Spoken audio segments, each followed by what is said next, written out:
We are holding on page Yud Aleph Amud Aleph 11a, and yesterday we learned that we did the Mishnah, which was about the mitzvah of Shema, how to say the Shema in the best preferable, not just best preferable way, actually, what is the proper way, the correct way to say Shema, that if you don't do it that way, then you might have to repeat it. And so Beis Shammai said, Rabbi, yes. Rabbi, are you able to mute everybody until they want to ask a question? Because there's a lot of background noise. Let me try. In my phone, mute all. Yeah. Let's see if this works. Mute all.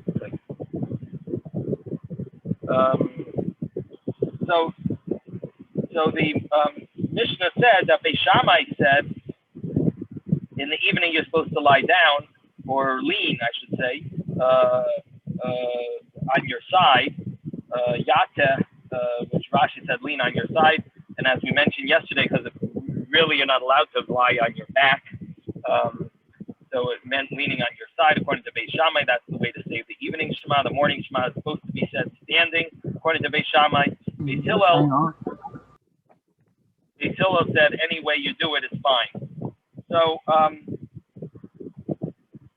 then the Gemara said that Reb Tarfon had a story that he did like Beis Shammai, and he endangered himself. So does anyone know what the rabbis told him back? What did the rabbis tell Reb Tarfon when he said, I tried to do it like Beis Shammai, and I endangered myself because I lied down, and I could have been hurt by the bandits. Anyone know what they answered him back?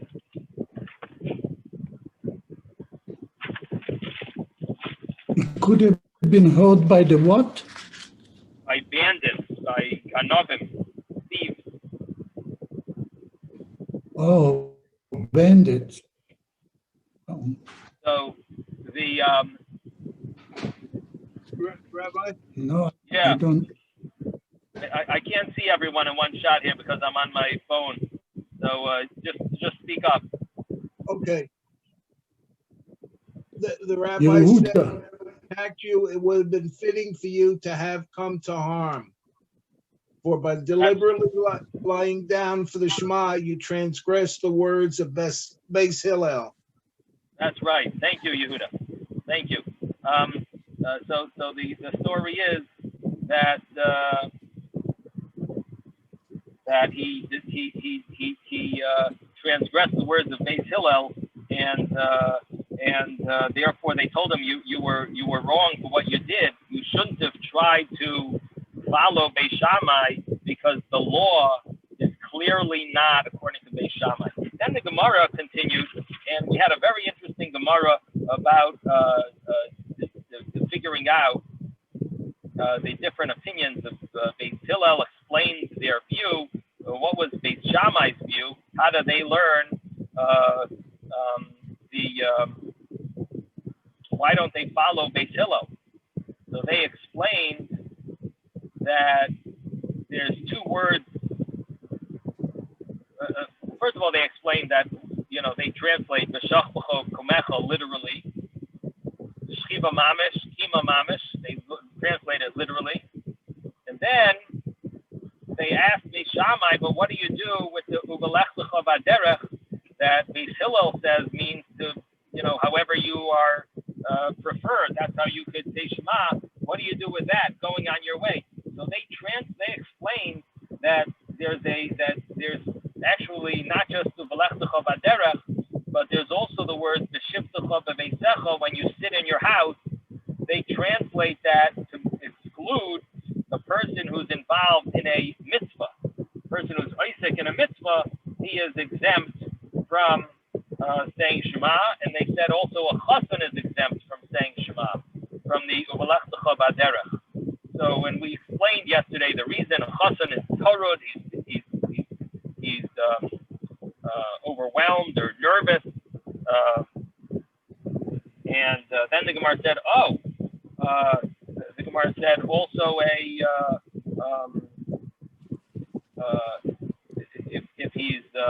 if it has to do with a mitzvah, then a almana, a widow, should also be included, not just a virgin. He's married.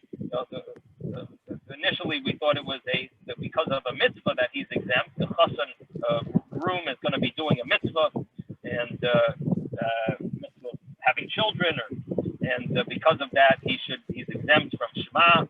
And if so, even a widow, if he marries, he should also be exempt. He's doing this mitzvah, he's involved. So the Gemara's answer was no. It has to do with more worry.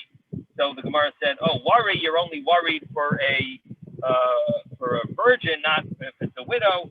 And we explained yesterday, based on the Steinsaltz understanding, which was that the worry was that she might not be a virgin, and then he's a little concerned about that. He's worried, or he's going to be dealing with that. It's on his mind, so to speak. Not that he's worried that she isn't a virgin, more that that's something that's on his mind. And there are other explanations that he's worried about consummating the marriage and doing it properly and so on. And basically, so there are a few explanations, but the way we explained yesterday, we followed that understanding of the Steinsaltz, which is based in the Rishonim. In other words, the Rambam says one way. There are other Rishonim, other commentaries on the Talmud that say a different way. There are a few explanations, but the Gemara then said, well, if it's about being worried, then even anyone who's worried, how about someone? The Gemara said if his boat is sinking, he's also very worried and concerned. That also would be a reason why he would be exempt from Shema. So the Gemara said, no. It has to do two things. You need to be worried and involved in a mitzvah. It has to be worry about a mitzvah, not just regular worry. If it's regular worry, then it's not. You have to overcome your worry and do the mitzvah. But if it's worry about a mitzvah, then we don't tell you overcome your worry, because you're involved in a mitzvah, and you should be fully involved, and therefore we don't tell you overcome your worry. No, you're involved in the mitzvah. Do the mitzvah that you're involved in, and it's fine that you're worried about it. And then afterwards, you're exempt from the Shema mitzvah. That's really what the Gemara concluded. And now we're up to the next piece.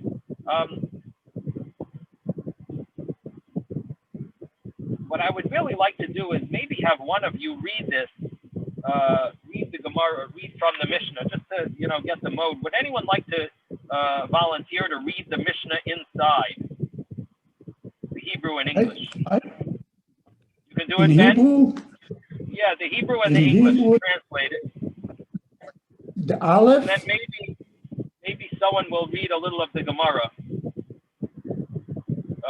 Who would like to do a little piece of the Gemara after Ben finishes the Mishnah? Any volunteer to read the Gemara? At least the first paragraph of the Gemara. Anyone? Robert? Howard? Anyone? No? Are you talking about the English? Where do we are we on? We're on 11A1, right? I have the Gemara here. I'm going back to 10B7. 10B7, okay. I'd like someone to read it inside. We need to know the Mishnah well. I'd like someone to read it inside. So Ben said he would read it, and let's all listen. Okay, Ben, you're on. Wait a minute. Now you're going to Yud Ketabet? Daf Yud Ketabet? Can't hear him.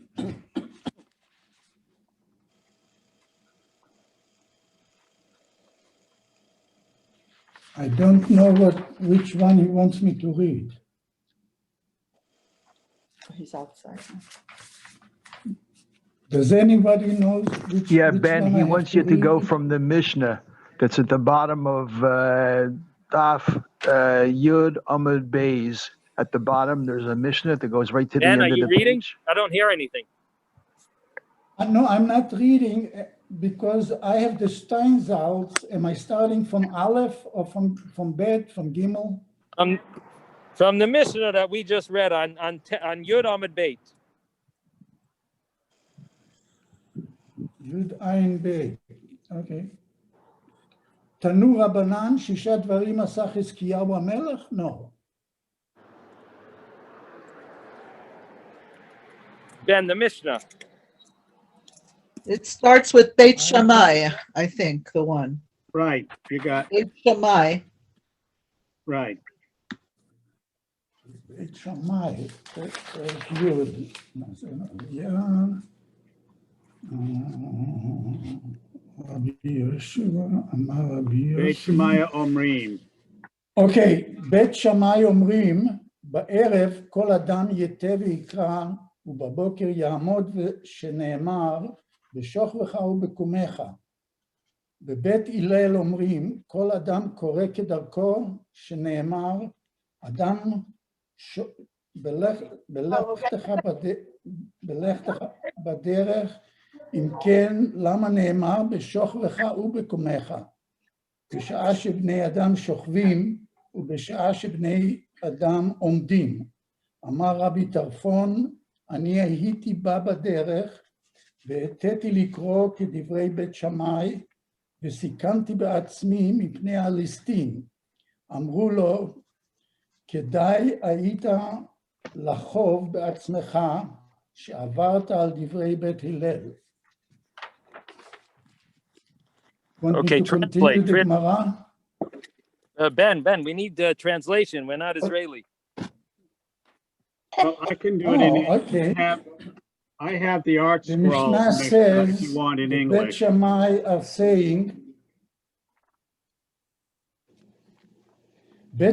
saying, in the evening, every man should stop and cry and read, and in the morning he would stand, שנאמר, בשוכבך, יתה, I guess is בשוכבך, and ובקומך.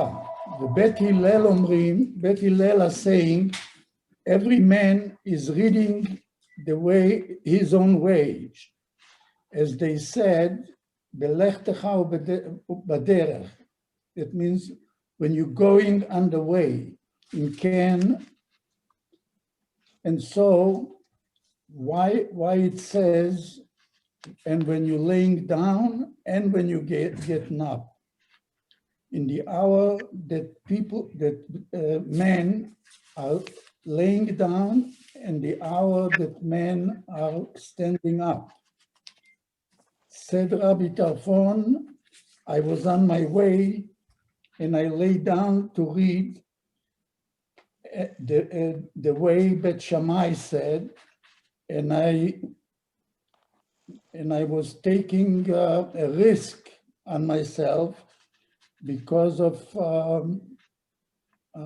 bandit that might attack me. They told him, you should have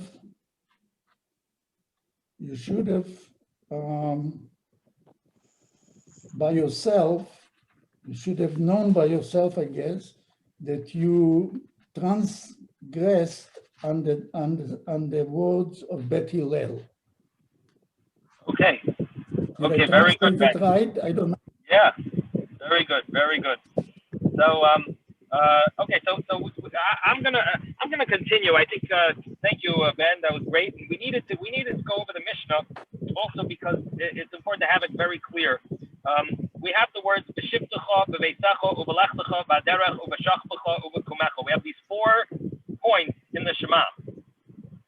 When you sit in your house, when you walk on the road, when you lie down, and when you ride. So the shivtecha b'veitzecha, the Gemara said, means the Gemara says that we were explaining Beis Shammai, and we said it meant to include types of mitzvahs that you're involved in, and that would exempt you from the Shema. One mitzvah was a regular mitzvah, and actually I looked it up yesterday. I mentioned yesterday that I believe people who are like a shomer for if the person is doing a shemira for a mace, they're watching the body before the burial, they are exempt from Shema. And it is brought in Shulchan Aruch, actually, because they're oisik in a mitzvah, they're doing one mitzvah, they're exempt from another mitzvah. I don't know if that's the practical way the shomerim do it nowadays. Of course, if that was, someone should ask a Rav. But I know in Shulchan Aruch it's brought down that they are exempt from saying Shema because they're oisik in a mitzvah. But that was the Shivtach of Beisecha. That's what we learned from one of the statements in the Shema. The other statement, Uvelechtecha Baderech, we learned that a chasan is exempt, the groom is exempt, and that was both according to Beis Shammai. We were explaining this. So the Gemara now jumps to what about Beis Hillel? Now our Gemaras have a few words here that there's different opinions if it's the proper version or not. So I'm just going to skip a few of the words. Beis Shammai we're skipping, and we're jumping to Beis Hillel. We're now exactly in the middle of the page, and let's see. I have to have the art scroll here in front of me, so I will tell you which page in the art scroll. I don't normally do this. 10b7. 10b. Normally have. No. We're jumping to 11a. Okay. 2. 11a. 11a. I'm sorry, 11a3. So 11a3 is exactly where we're up to from yesterday. And at the end of 11a2, there was like one sentence there that there's a question if it's supposed to be read or not. So I'm just going to skip it and follow this way of understanding. Beis Hillel Amri, and Beis Hillel says we're on 11a3, the top. And Beis Hillel says now in your regular Gemara, the other people we're on 11a, exactly in the middle of the page.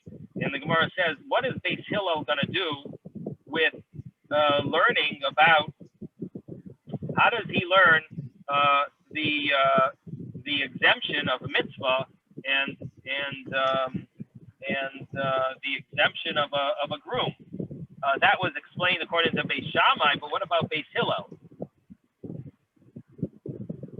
And now Beis Hillel used the word uvelechtecha v'derech to teach you that however you say Shema is okay. You're allowed to say Shema lying down, sitting up, standing. However you say it is good. Uvelechtecha v'derech. So now they don't have that verse to teach us about the exemption of a groom.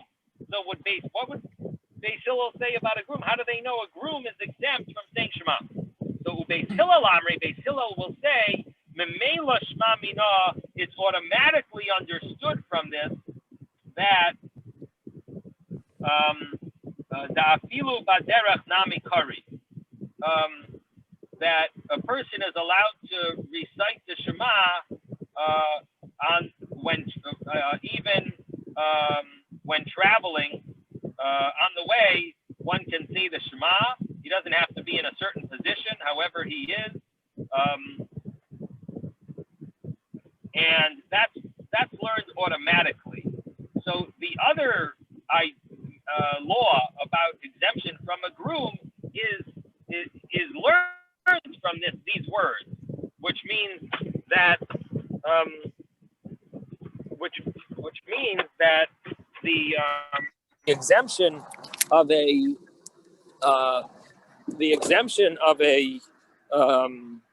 groom is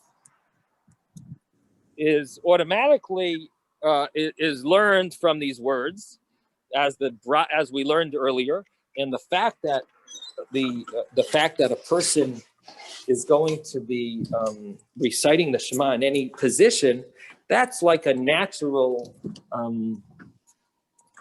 automatic. That's a natural automatic exemption. Hi, is everything done? Yeah, they're all done. Okay. They're all set. Okay, thank you They're so both much. done. Just wait an hour to eat, but they can drink right Okay, great. Thank you. So that's also understood. Thank you. So that's also understood from the verse, from the fact that it says when you go on your way, you can say the Shema, which means any position you're in. So in other words, that's like automatic. The fact that it says uvelechtecha vaderech is mainly to teach us about the groom, but automatically, because it's when you're going on your way, which means that automatically, however your position is, you are exempt from, you are able to say the Shema. Okay, so that's the end of this piece of the Gemara. To the two dots. Now we're on the next piece of Gemara,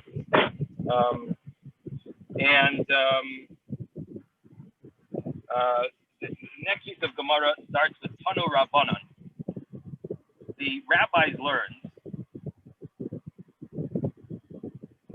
Beis Hillel say, Oimdim v'koirin, yoishvin v'koirin. A person could stand and say Shema. They could sit and say Shema. Umatin v'koirin, and they could lie down and say Shema again on the side. Holchin baderech v'koirin. They could even be going on their way and say the Shema. Now, what does this mean? They could even be saying the Shema when they're going on their way. So there is a halacha that the first two psukim, the Shema in Baruch Shem, are supposed to be recited when staying in one place. We're not supposed to be walking when we're saying the Shema. It's just not. It's not appropriate. You're not able to concentrate well when you're traveling. So therefore, a person would be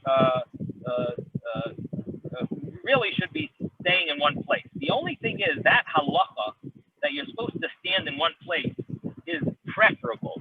It's not absolute halacha. It's a preferable halacha, and therefore, Beis Hillel here is talking straight halacha, not talking about what's preferable. And what this means is, if you did it this way, would you have to repeat it? And Beis Hillel is saying, no, you don't have to repeat Shema. If you say Shema, even if you're going on your way and you're walking and you're saying Shema while you're walking, even the first two verses, you are kosher. You did it, okay.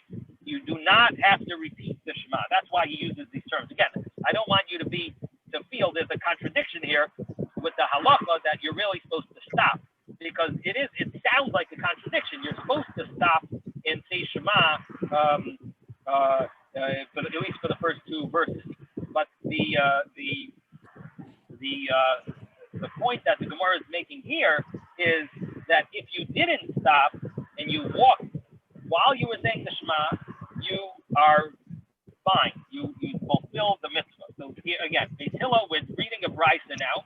Beis Hillel said that you could stand and say Shema, you can sit and say Shema, and you can lean or lie down and say Shema, and you can go on your way and say Shema. And then the next word is either oisin or oiskin b'malachta. You could be involved in your work, b'kairin, and say Shema, at least certain types of work, and you are fulfilling the mitzvah. This is the opinion of Beis Hillel, Umaisa b'Rebbe Yishmael. And then the Gemara now.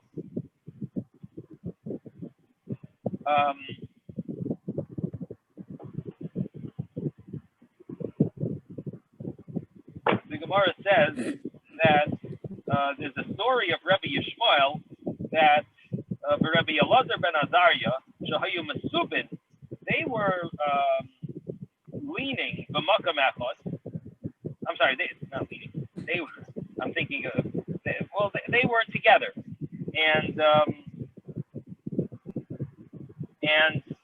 it says V'haya Rebbe Yishmael Maita, and Rebbe Yishmael was Maita. He was lying down. So again, They were reclining. I guess would be yeah. They were reclining. They were resting in one place. They were resting in a place. Rabbi Shmuel was actually lying down. Rabbi Elazar ben Azariah Zoku. Rabbi Elazar ben Azariah was Zoku, which means like he was erect. He was sitting up straight. And Kivan Shehikiya's man Kriyashman, it was at night. And since the time of Shema arrived, he saw Rabbi Elazar. Rabbi Elazar lied down. V'zoka Rabbi Yishmael. And Rabbi Yishmael, who was lying down before, he now got up and either stood erect or was sitting erect, but not lying down anymore. He got up now. So Rabbi Elazar, who was not lying down before, he starts lying down, and Rabbi Yishmael gets up. Now this sounds a little surprising. It's the night Shema, and we learned that Beis Hillel says you can say Shema however you want. So both of them sound a little surprising. Why did this one get up? Why did that one lie down? You're allowed to say Shema however you want. But now the Gemara says that the Gemara continues the story and says, where did it go? Now the Gemara says,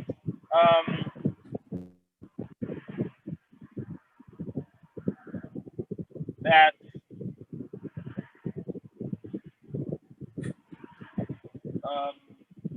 Amar Loi Rabbi Elazar ben Azariah. So Rabbi Elazar ben Azariah said to Rabbi Yishmael, that Yishmael Achi, Yishmael, my brother, Emshel L'cha Mashal. I'm gonna give you a parable. L'maha davar daima. He said, I'm very surprised. I came and lied down.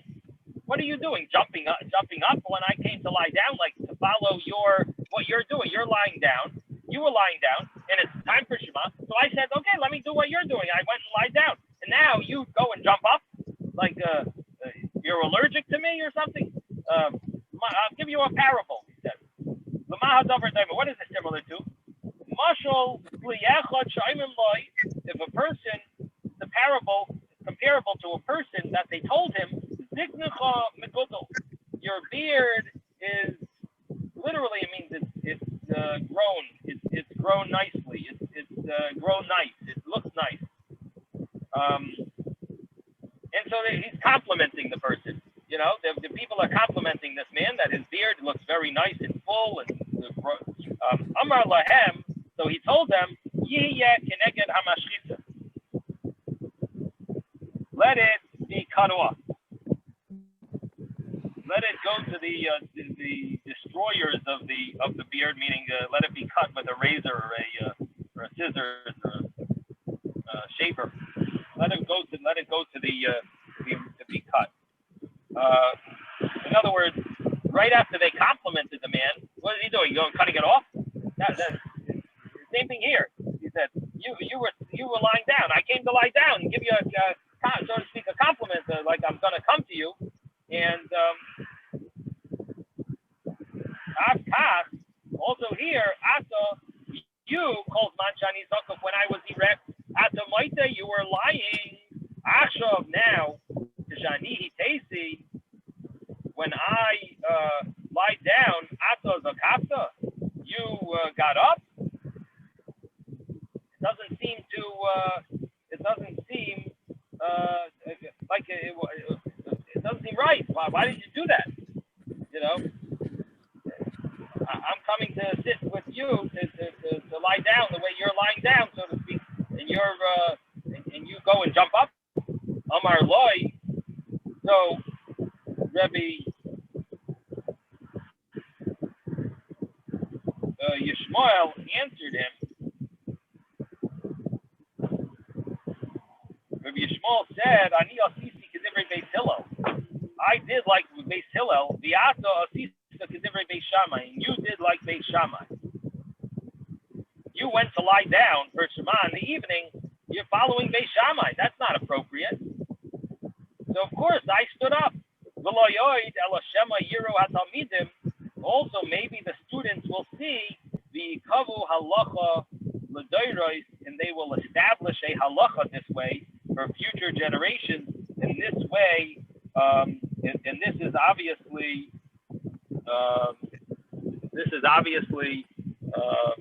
not something we want. We don't want people to make a mistake in the future. Halacha, they see you lying down, they're going to say, "Oh, you're supposed to." The halacha follows Beis Hillel. People should lie down, and so on. And we don't want the students to have a mistake. So the Gemara is a little bothered.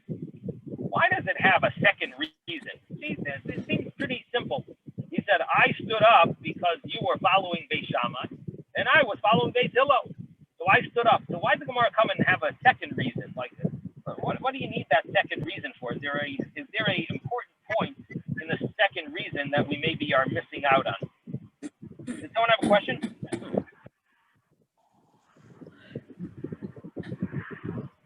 Okay. So the Gemara asks, let's continue. Are you talking about the position of the body? That because in mine it says that when you repeat the Shema in accordance with the opinion of Hillel in the Mishnah with regard to the halachah of the sukkah, one who had his head and most of his body in the. That's the next Gemara. The sukkah part is the next Gemara. That's the next piece. So I'm we're a sorry. little before you. You're jumping ahead, Susan. I'm sorry. Sorry. You're too smart for us. Don't go so fast. Slow down a little.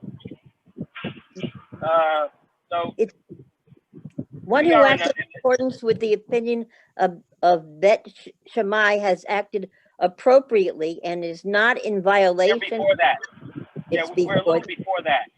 Okay. So just to be quiet and just try to pay attention. Don't go so fast, right? Right. I'm sorry. Trying to follow with us along. Okay. So the Gemara asks, "My v'loy oid." What does it mean? Not only that, but there's another point that we would like to make. That Rabbi Yishmael that Rabbi Yishmael said. What does he mean by adding this extra point that he's afraid of the people learning from these? Isn't it good enough to just say, listen, you went and followed Beis Shammai. That's wrong. That's why I stood up. So the Gemara explains, why did he have a second point?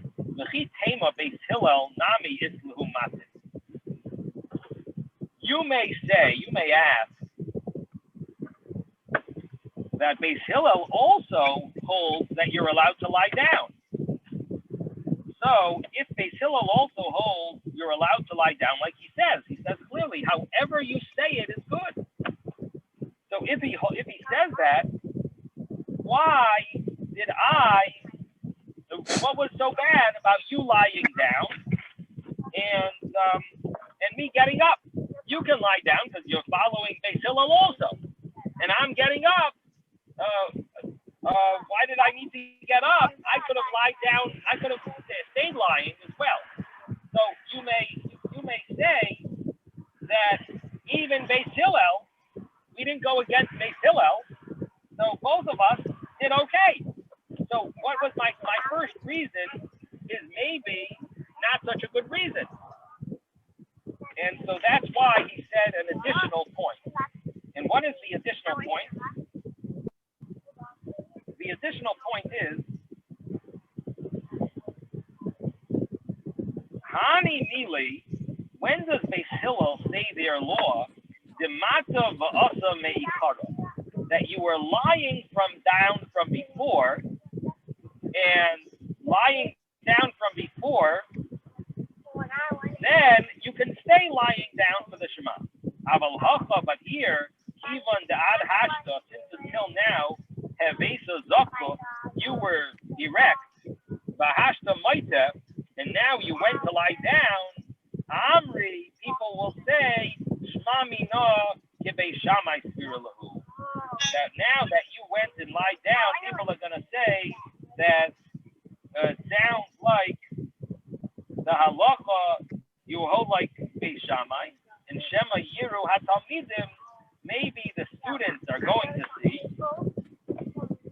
and the Kavu halacha, the Doiros, they will establish a halacha for the future, and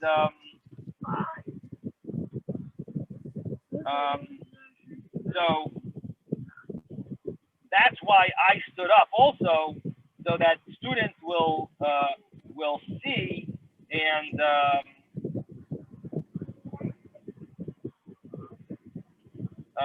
if the students see, they will establish the halacha the way I did it, and realize that the halacha follows Beis Hillel. So that's why I specifically stood up, and what you did was, seemingly not appropriate, because you went and lied down when you were sitting before, and not lying down.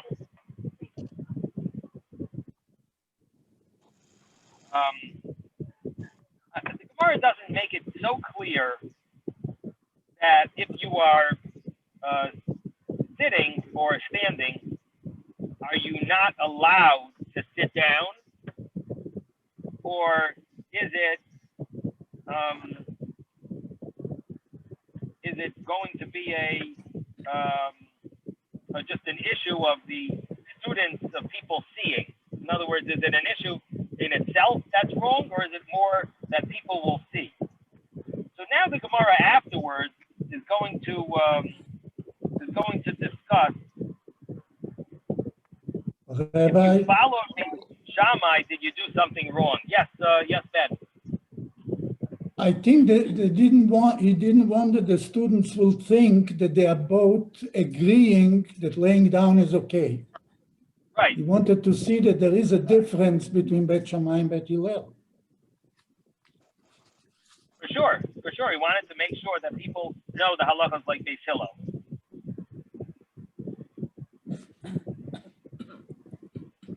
So in other words, if they both had lied down, it would seem that way. And therefore, he stood up. But the question is, what would happen if someone is tired and their feet are hurting, and they want to sit down, and it's right before the Shema? Would there be something wrong with doing that? They're not doing it for Beis Shammai. They are doing it because they're tired. Their feet are hurting. So that's a question I'm going to leave, something we could try to look into. The Gemara continues and says that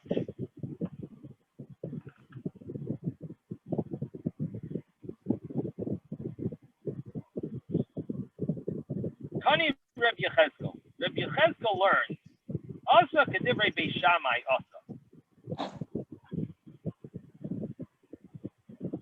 If a person did like Beis Shammai, it's okay. Kedivrei Beis Hillel Asa. If he did like Beis Hillel, it's also okay. He did it. Doesn't have to repeat Shema. He did it. It's fulfilled. Rabbi Yosef Amar. Rabbi Yosef says, Asa K'Beis Shammai, Asa K'Divrei Beis Shammai, Loi Asa V'Loi Klum. It's as if you did not do anything, and you would have to repeat the Shema.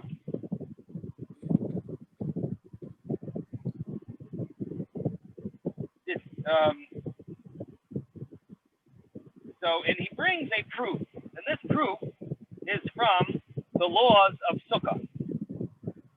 It's non, because we learned in a Mishnah.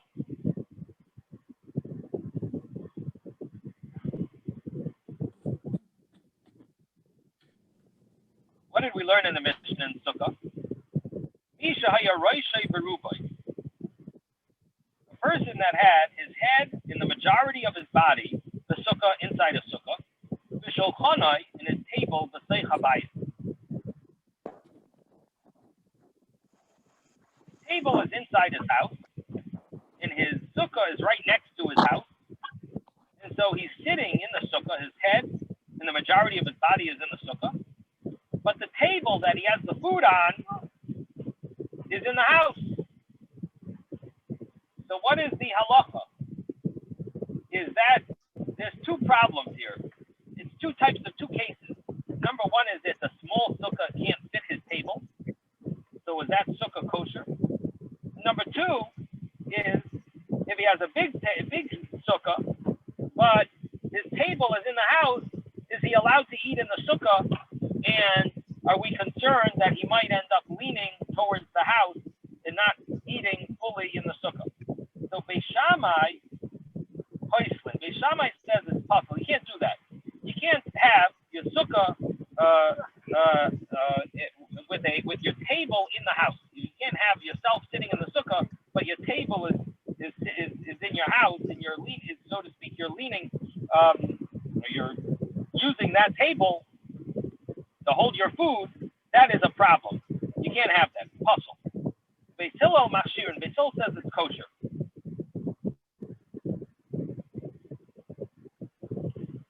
Amru lahem Beis Hillel Beis Shammai. Beis Hillel told Beis Shammai, Maisa, there is a story, Shaholchu Ziknei Beis Shammai, V'Ziknei Beis Hillel Lavaker Es Reb Yochanan ben Hachornim. There's a story that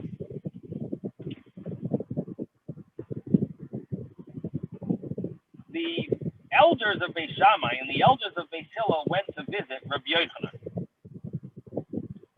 And they found his head and the majority of his body was in the sukkah.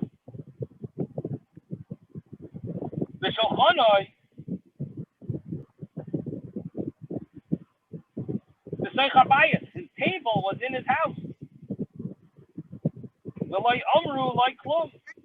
And they didn't say anything to him. And therefore,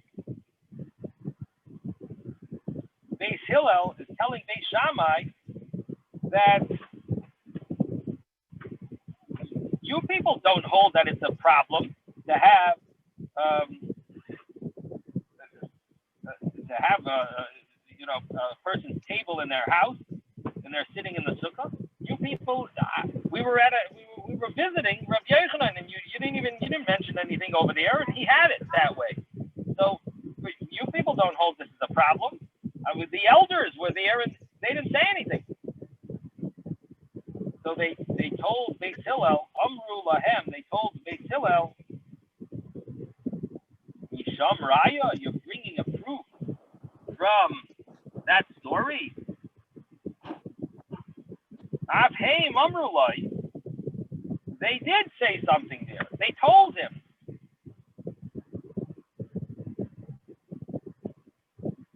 They told him, Im Kain Hayisa Naye, if you have been acting this way, Loi Kiyamta Mitzvah Sukkah Miyamecha, you never have fulfilled the mitzvah of sukkah in your life. In about 10 more minutes. So you haven't fulfilled the mitzvah. You haven't fulfilled the mitzvah of sukkah at all. You've never fulfilled the mitzvah of sukkah.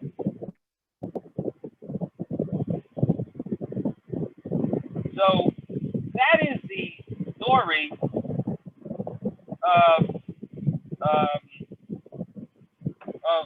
showing. What does that story show?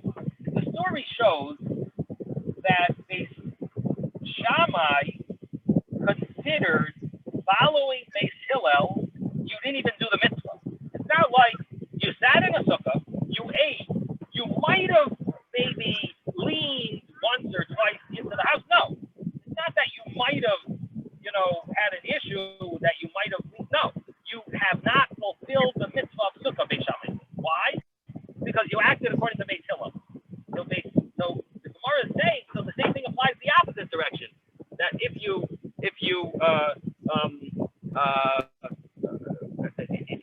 Shema. If you act like Beis Shammai and you lie down when you're saying the Shema, you have not fulfilled the mitzvah according to Beis Hillel. In other words, it's as if you didn't do the mitzvah. But basically what the Gemara is saying is that when the halacha was established, the rabbis of Beis Hillel,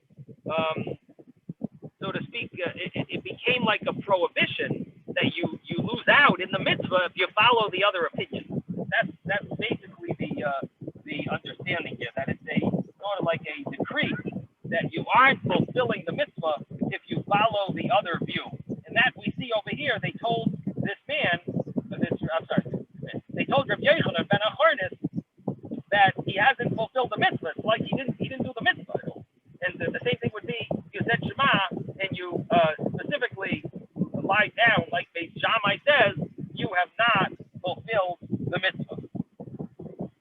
So that is a proof to Rabbi Yosef's view that if you follow Beis Shammai, you got to repeat the Shema. Now, the Gemara continues and says, Amar Rav Tarfon. I'm sorry. The Gemara continues and says, Rav Nachman. We're now 5 lines up from the bottom. Rav Nachman bar Yitzchak Omar. Rav Nachman bar Yitzchak says, also Yedivrei Beis Shammai. If you followed Beis Shammai, Chayav Misa. Person is deserving of the death penalty if you follow Beis Shammai. It's an because we learned in the Mishnah, Omar Reb Tarfon. Reb Tarfon said, Ani hayisi v'badera. I was going on my way. V'hitezi, and I lie down. Likrei K'divrei Beis Shammai. To read, following the opinion of Beis Shammai. V'sikanti v'yatzmi, and I endangered myself. Mipnei halistim, because of the bandits. Amru Lai, and the rabbis told Reb Tarfon, it was fitting for you that you would have been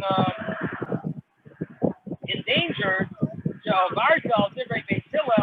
because you did transgress the words of Beis Hillel. So that's the way the Gemara concludes here, that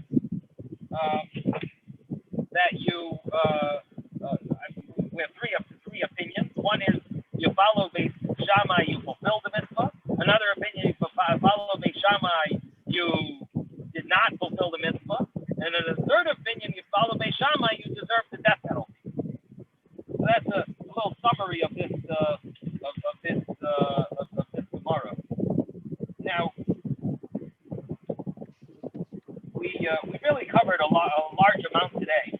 So what I would like to do is maybe see if one of you would like to read it again inside, and everyone will follow. Is there anyone that would agree to read it inside from maybe from the 2 dots, from Tanu Rabbanon, the rabbis learned? Is there anyone here that would be willing to read it? David? Yehuda? Howard? You want it in English, right? Hebrew and English. I'm out. Anyone?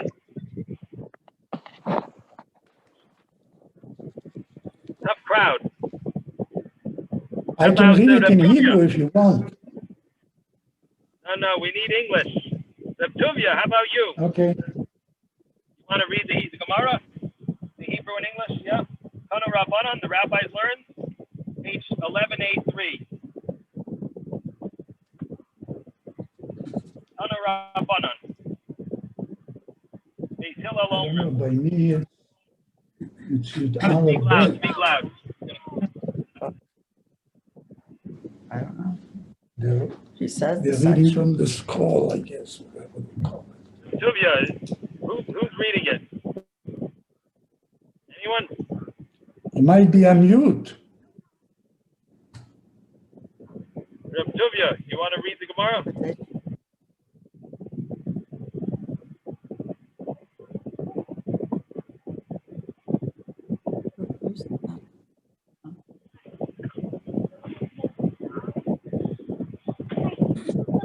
Howard, you're not interested, huh? Okay. Sorry, Rabbi, I have a headache today. Headache. Okay, no problem.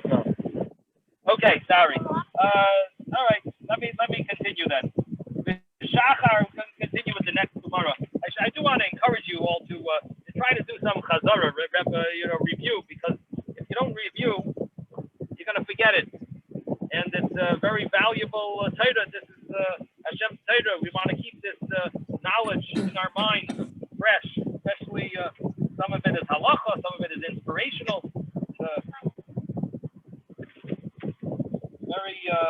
This is gold, diamonds. Okay, we're going to continue with the next Mishnah. The Mishnah says, Shachar, in the morning, you say you recite two blessings before the Shema. And one after the Shema. And in the evening, you recite two blessings before the Shema and two after the Shema.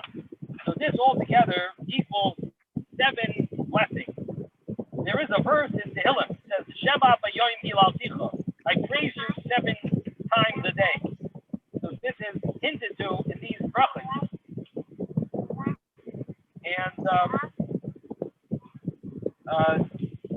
that is the idea of having these 7. So in the morning it's 3, in the evening it's 4, altogether 7, and it's 2 before the Shema in the morning and 1 after it. Okay. Now the Mishnah continues and it says, Achas arucha v'achas kitzara. There's one lengthy blessing and one short blessing. Now Rashi says that one long and one short is going on the 2 blessings that are after Shema in the evening. One is long and one is short. And then the Mishnah says that in a place where they tell you to recite a lengthy blessing, you are not allowed to shorten it. Lakater, where they say to recite a short blessing, you're not allowed to make a long blessing. Last time, to conclude, you are not allowed not to conclude. Conclude means when you have in the end of the paragraph, there is a bracha. That would be lachtoim. That's what it means to conclude. Say a bracha at the end of the paragraph, similar to the bracha, Baruch Atah Hashem, Goal Yisrael, or Shomer Amma Yisrael Load, or Shomer Es Amma Yisrael Load. Those are considered lachtoim, to conclude. So, to conclude, if the rabbis establish the blessing that you should conclude, another example would be Yoiter Hama'irah. It concludes with a blessing. So if it concludes with a blessing, you're not allowed. You can't refrain from concluding in it in that manner that it has it, using that blessing. In Shaloi Lachtoim, the rabbis did not conclude with a blessing. And Rashi says, like, for example, blessings on fruit or mitzvahs, it doesn't end with a blessing. You don't conclude Baruch Atah Hashem, at the end of the blessing. So in the end, if the rabbis didn't establish a blessing in the end, you are not allowed to conclude with a blessing. So I'll give you, I guess the best example would be the Brochos in the benching. So in the benching, the first bracha of the Brochos is Hazon Es HaKoil. That blessing starts with Baruch, starts with the blessing, and then at the end of it, it doesn't just conclude, but it concludes Baruch Atah Hashem Hazon Es HaKoil. So it ends with a blessing. You to end with that blessing, of course, it's not just a preference or how the rabbis worded it, and it's not just the way they said it, but it actually is an obligation to follow the exact wording of the rabbis. Now, what did it mean? One long and one short. So Rashi said it meant the two blessings after the Shema. What are the two blessings after the Shema in the evening? One is a long blessing, Emes Ve'emunah, and it ends with Goal Yisrael. That's a long blessing. Now, the short blessing was the Hashkivenu. The Hashkivenu bracha is a short blessing. And that's the way Rashi understood it. And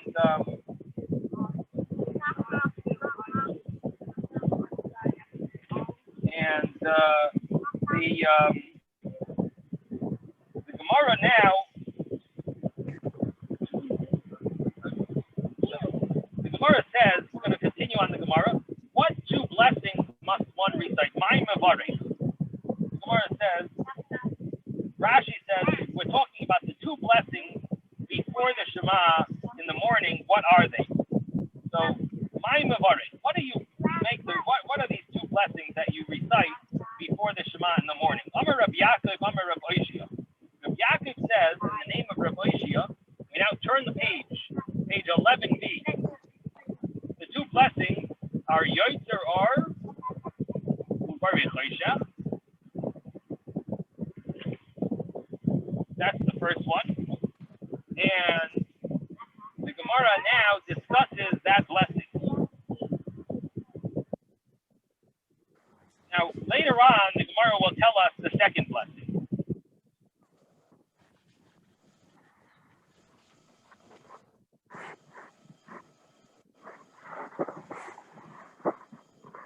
Now, I should mention that Yishtabach, Rashi brings down, no one should think that Yishtabach is one of those, is counted. It is not one of the blessings that precedes the Shema.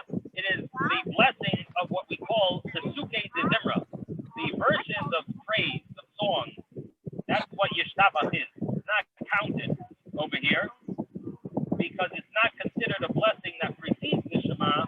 It's considered a blessing on the Sukkei de Zimra, on the verses of praise, which are the Psalms, the Tehillim, and that's where Yishtabach fits in. The verses of praise begin with Baruch Shamar, and they end with Yishtabach. The blessings of Shema start with the bracha of Yoitzer Or Uvari Choisha. What does Yoitzer Or Uvari Choisha mean? He creates, he forms light, and he creates darkness. And that has to do with the day and the night. So we are thanking Hashem for creating light and forming light and creating darkness. So the Gemara